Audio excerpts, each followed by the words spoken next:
This is Jake Gomez, the second werewolf by night. He's pretty cool. He's a little 17-year-old native kid living on tribal lands.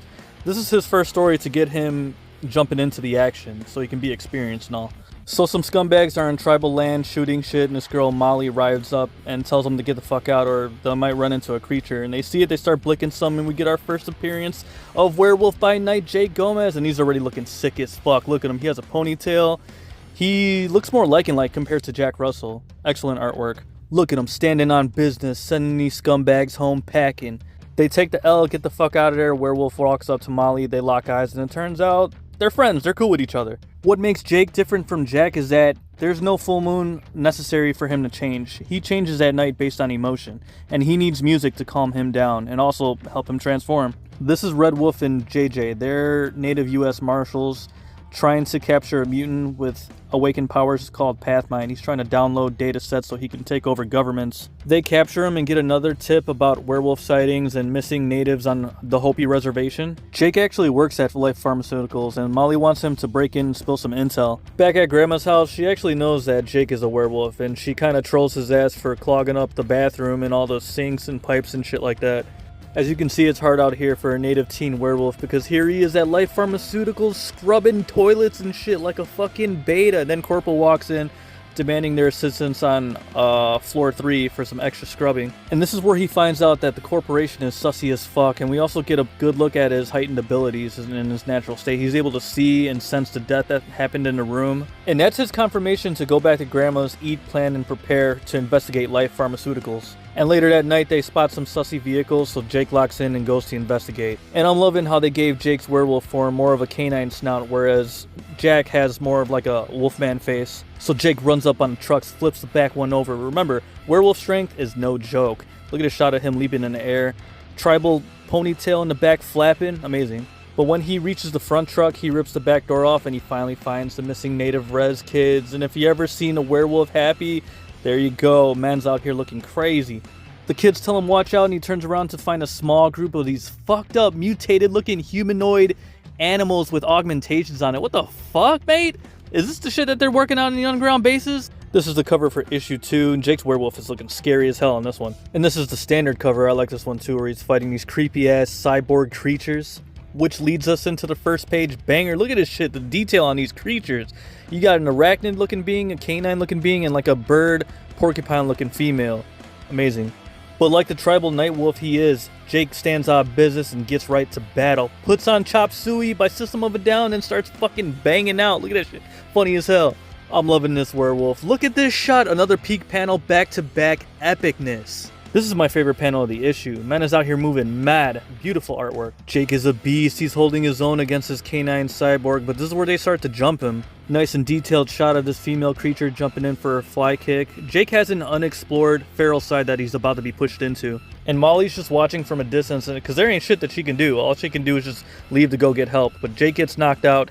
K9's neural unit dislodged and it needs repair, so they all leave too. Molly gets to the Hopi Reservation Municipal Center to report what happened, and Red Wolf and JJ accept the case, while Jake finds a cave to heal and rest after his first actual ass whooping. He dreams and remembers his dad, the leader of the Los Lobos biker gang, and he gets deeper philosophical visions about the werewolves in his family tree, being about like the gray wolf representing hate and anger being his dad's side, while his side is more of the red werewolf being of love and shit like that, and kisses, how they were talking about earlier. Red Wolf and JJ get dropped off so they can start tracking, and they got readings of mixed biomaterials like fur follicles and blood and shit like that, so they know they're close. And then we go to the Life Pharmaceutical headquarters, and the head corpo, his name is Dr. Mikowski, and she's an evil bitch. She wants him to go capture Jake.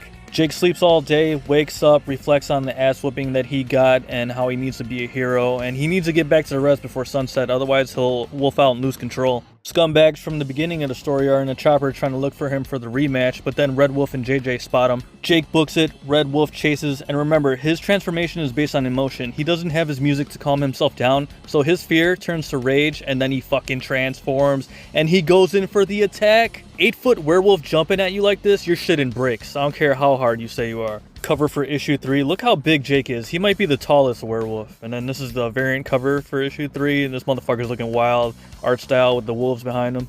But Jake starts to get feral and lose control. Red Wolf knows he's a young kid, so he ain't trying to kill him, just subdue him. pulls out his lasso, showing skill like he's a Hopi Res super soldier. And then we get another banger ass panel of Red Wolf lassoing, taming, and riding Jake like a fucking horse. He really just might be a super soldier if he's putting up with him like this. Excellent panel. But JJ comes in with the net gun at the last minute, shoots him like Cyrex, and bands him up. Red Wolf starts singing a tribal song to Jake to get him to calm down like Black Widow does Hulk. Next morning, Jake wakes up at Grandma's and Red Wolf is already there hanging out, and Jake's all like, "Who the fuck are you?" So they eat it out and talk it out at Mighty Maxine's diner, and Red Wolf offers to be Jake's teacher to show him the ways of the tribal ancestors and all. And then all of a sudden JJ hits him up, sneak attack at the station, Creature Cyborg hit squad's back looking for Jake.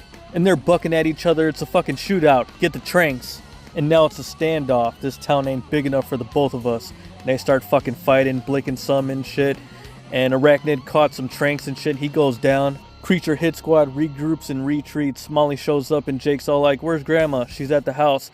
"No, they know who I am!" He runs home, finds everything ransacked. Grandma ain't there, but she left her phone to video evidence of those scumbags at Life Pharma. He's taken straight off there. Should've killed you bitches when I had the chance. But his emotions led him right into a trap, and now they got his ass stuck in an underground lab vat, ending on an L over here, y'all. Another banging ass cover for issue 4, looking like a cyborg Frankenstein werewolf. Picking up with sussy ass Life Pharma underground base, and this is actually where all the missing natives are being held. Look how deep that shit goes.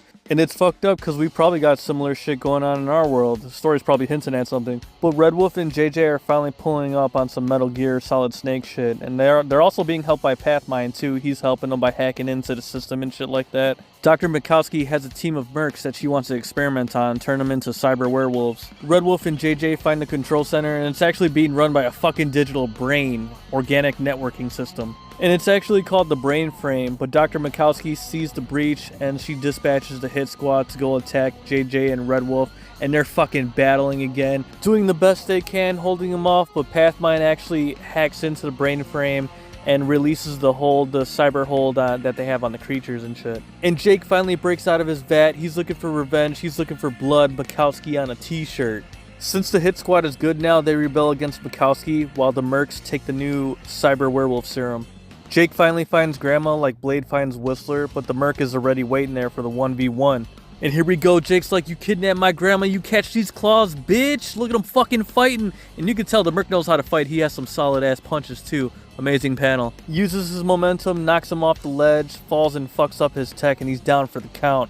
Mikowski's showing off some hidden cyber swordsman skills because she's slicing up the whole hit squad and shit. But Jake runs up like, "Bitch, you wanna see what a pissed off werewolf can do?" And he fucking pierced her ass through her chest while she stabbed his ass at the same time too. And then it turns out her body is just a shell for this creepy ass organic digital brain, and it just fucking takes off. But she still needs his DNA, so she's coming back in the future. And as for the hit squad, they're good now, and they might be allies for future stories. Fuck yeah. So that was his solo series for 2021, and look at his savage ass cover for Bloodhunt one shot. Looking epic as fuck. And this is a variant cover. In this cover, he's looking more like Jack Russell vibes. But it's Friday night, everyone's out hanging out while Jake is going over here to this abandoned dino amusement park, and he's using it for a gym so he can wolf out and fucking let some anger out and shit like that. Look at him wolfing out over here. And I like how he's always changing up his tracks and shit when he wolfs out. Like right now, he's jamming the Kid Cudi Man on the Moon and all that. He hears some yapping, and it's a group of kids nearby doing a seance, satanic ritual.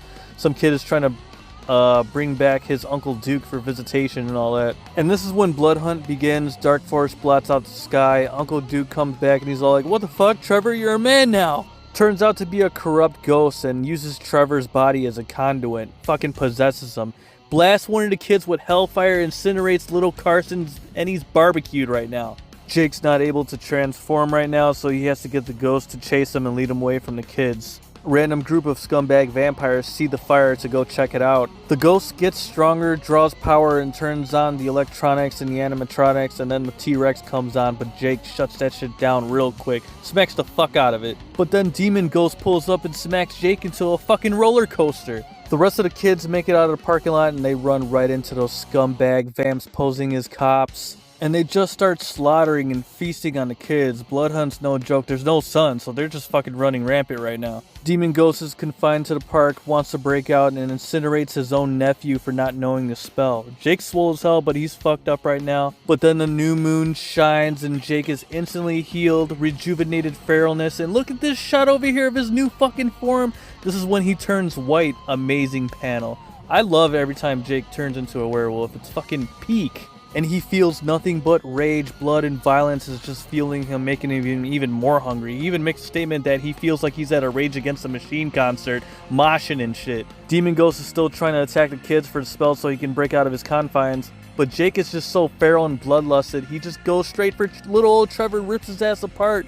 And then Uncle Duke can't do shit but to remain a ghost because Trevor's dead. And just like we witnessed with Jack Russell, Jake woke up to fucking body parts all around him. He doesn't know what the hell's going on. He looks around. He sees all his slaughtered friends, his childhood friends, covered in blood.